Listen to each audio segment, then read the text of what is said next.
Film industry में ऐसे तो बहुत सारी फिल्में आई हैं, कई फिल्में आई हैं, जैसे कि मुग़ल आज़म हो गया, जैसे कि बॉबी फिल्म हो गई, दिलवाले दुल्हनिया ले जाएंगे, और जैसे कि हम आपके हैं कौन, और वीर ज़ारा, जब तक है जान।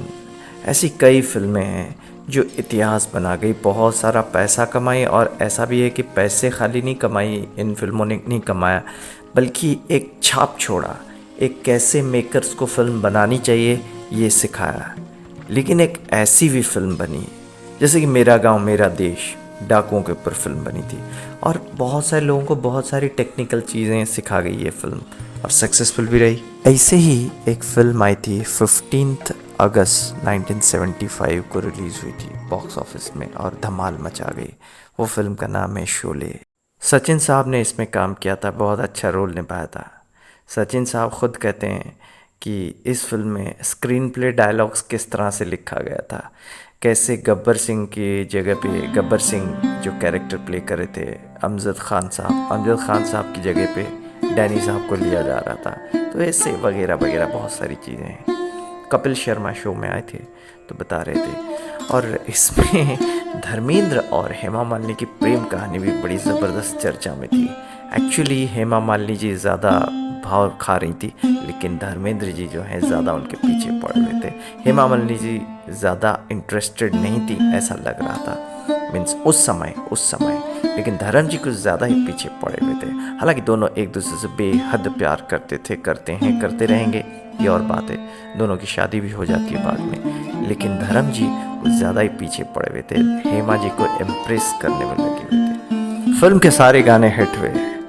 R.D. बर्मन, किशोर कुमार, लता मंगेशकर जी, भोसले जी, इन लोगों ने मिल कर के बहुत अच्छा काम किया, बहुत अच्छे धुन तैयार किए और पेश किए।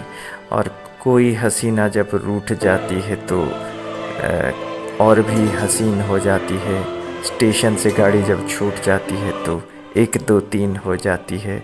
ये सब गाने बहुत फेमस हुए थे।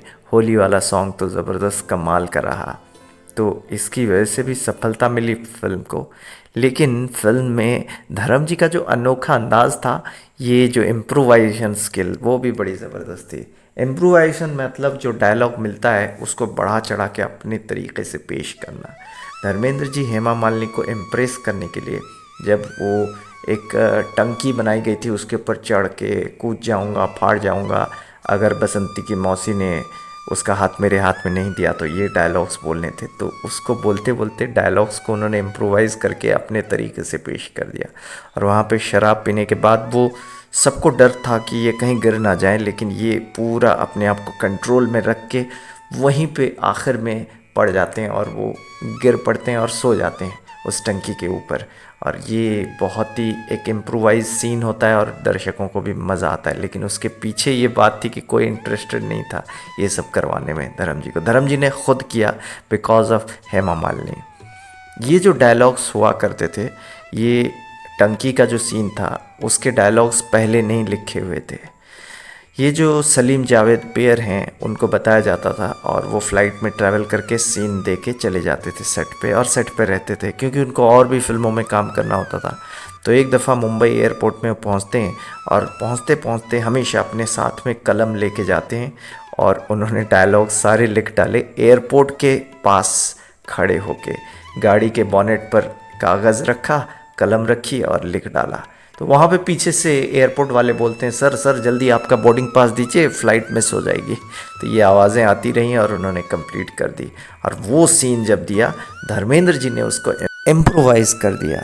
और ये जो टंकी बनी हुई थी वो हाइट पे, वो दिख रहा था हाइट पे, लेकिन उसको बहुत ही एक नकली टंकी बनाई गई और छोटी हाइट तक बनाई गई, और ताकि धर्म जी को कोई सेफ्टी इशू ना हो जाए। लेकिन धर्मेंद्र जी को कोई फ़र्क नहीं पड़ता था, वो जान मारते थे एक्शन सीन्स में, ये उनकी खासियत थी।